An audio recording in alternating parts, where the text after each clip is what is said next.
Hey, everybody, good morning. It's Bob Nagin, and welcome to another episode 28 of Coronavirus and the Independent Retailer Podcast.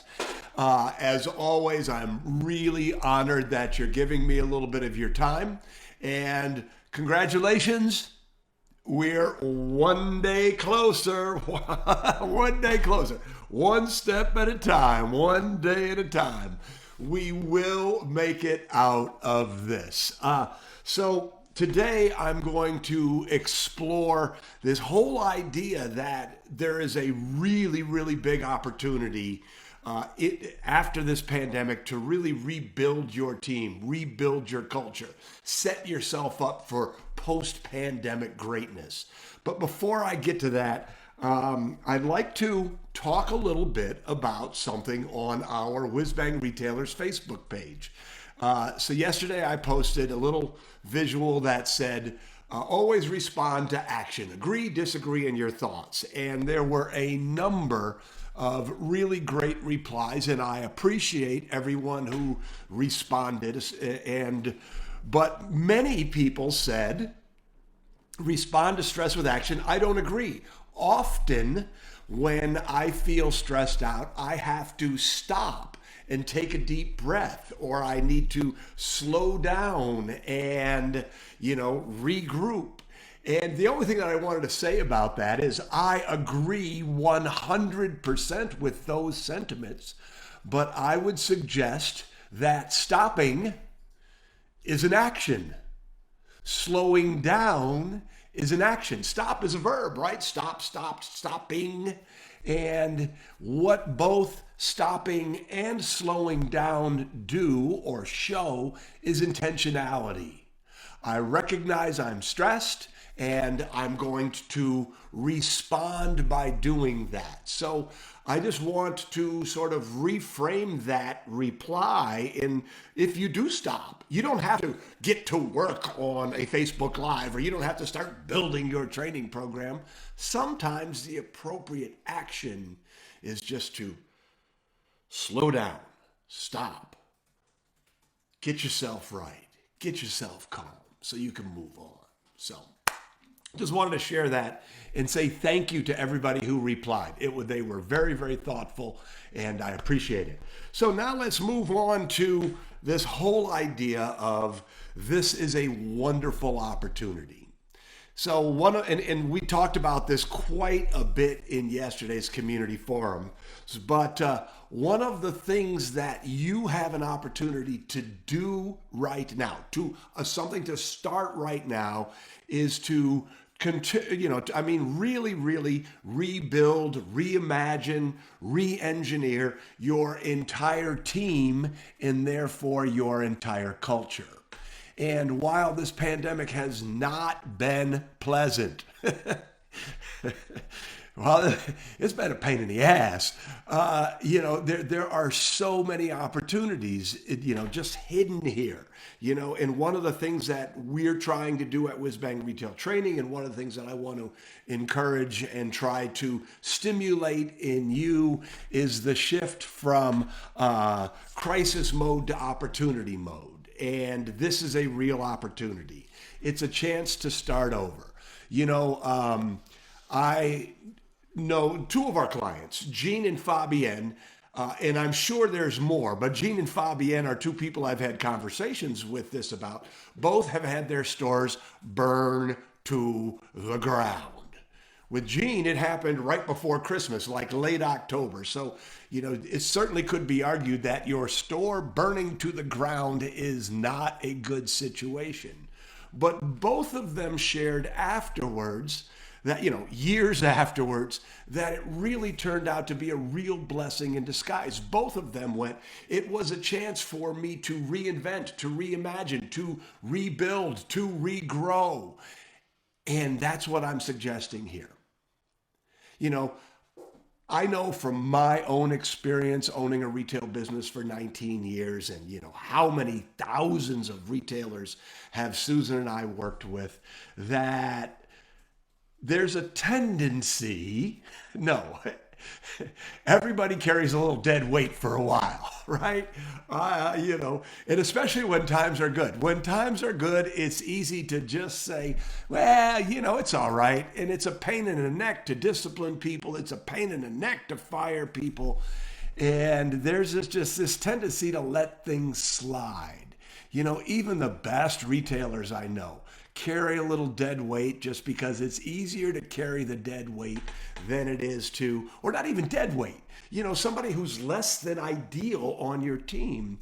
It's a lot easier to carry that and to make up for that than it is to find somebody new, go through the process of finding them, hiring them, training them, bringing them up to speed.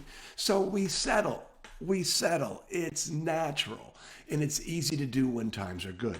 But now is the time to say, wait a second, this is going to be done someday, hopefully relatively soon.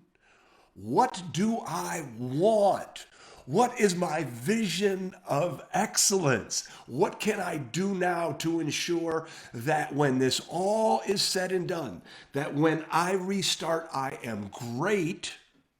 You need to re-envision your team.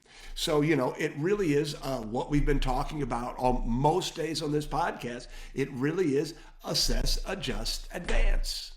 So when we think about assessing, I'm encouraging you to think about, who do you want on your team? So let's say you've got 10 employees right now. Who do you want? Who is going to be there for you in the future? Who is there for you now? So really ask yourself, in World War I, they called the trenches, they had foxholes, right? They were little holes that soldiers would dive into when they were under fire. And the question and one of the questions that was in the vernacular of that time was, who would you like in a foxhole with you? In other words, and I don't generally like military metaphors, but, who is going to be there for you? Who do you want on your team if you're creating something that's really, really excellent, something that's going to make your community stand up and go, I need to go to that place. I need to support that store. So who do you want? So who's great right now and you want to keep?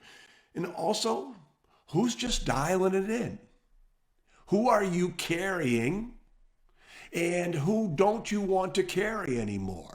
Who do you want to release back into your industry?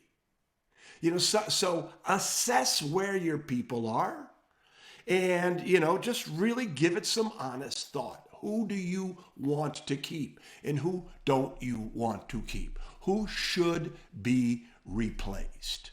Now, yesterday, Susan had a very astute observation on the community forum.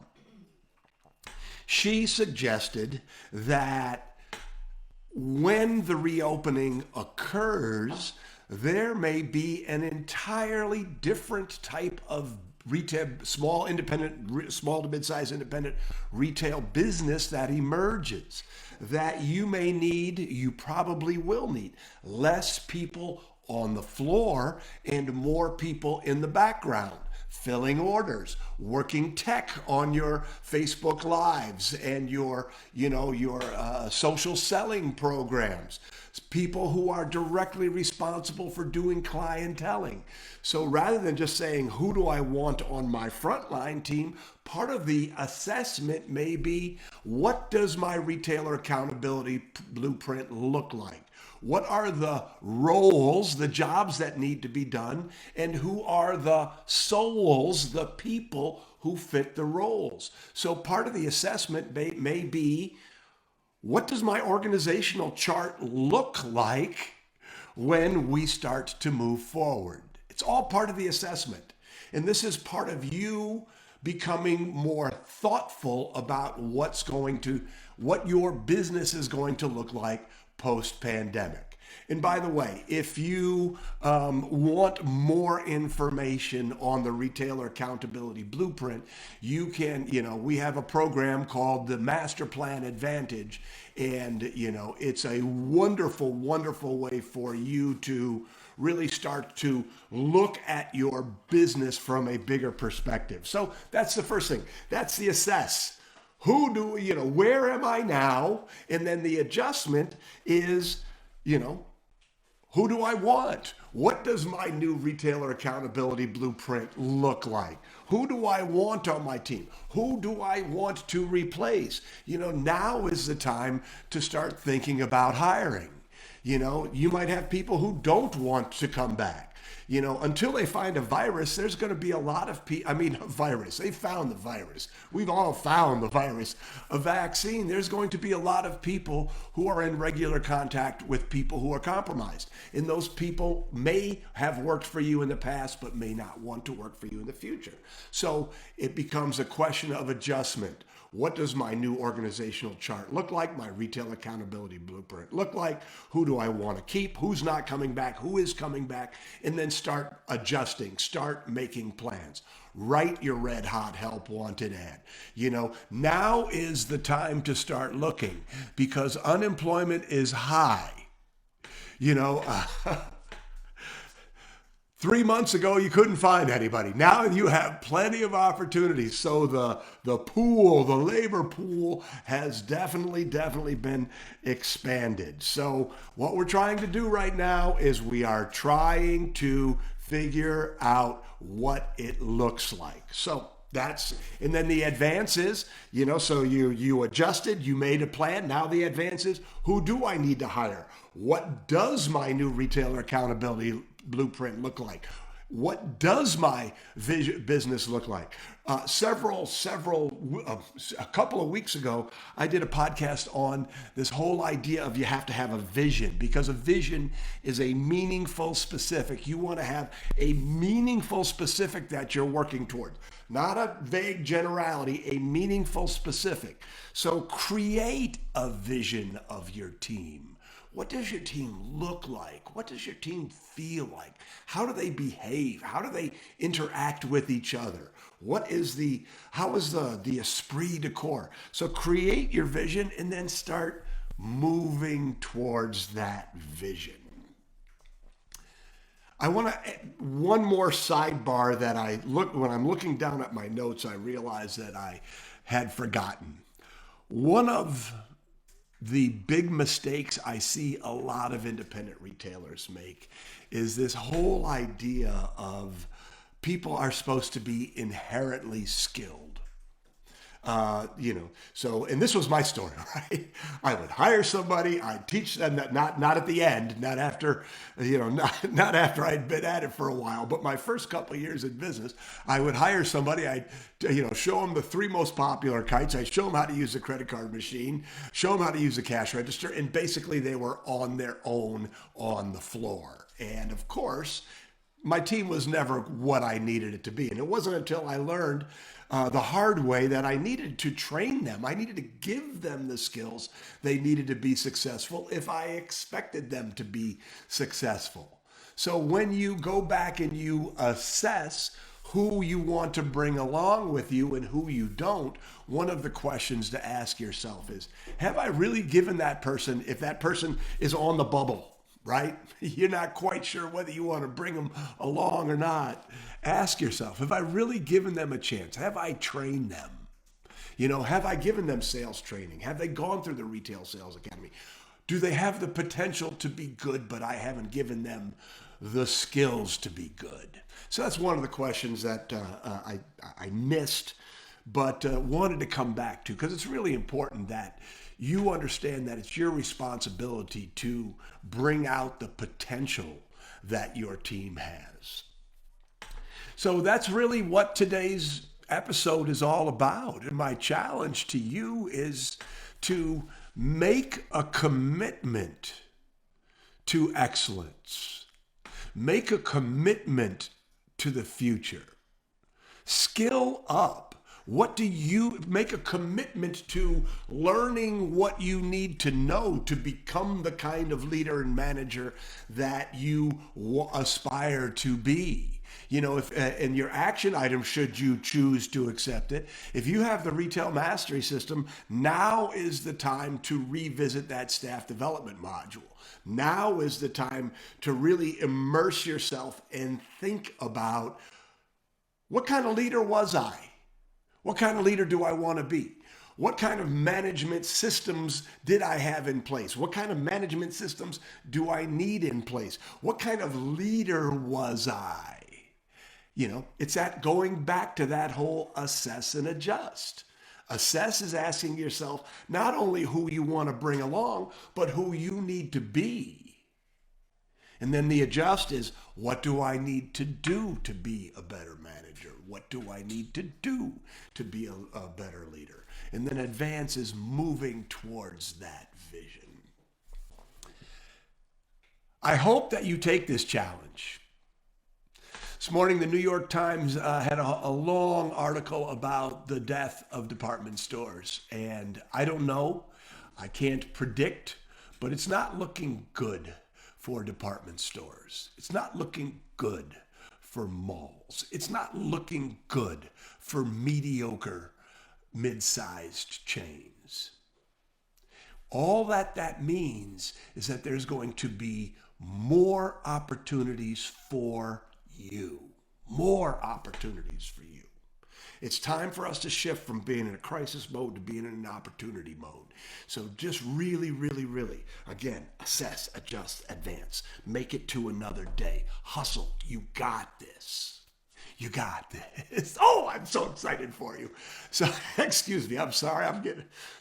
Really, it's there for you. You just got to go and you got to do something with it. All right.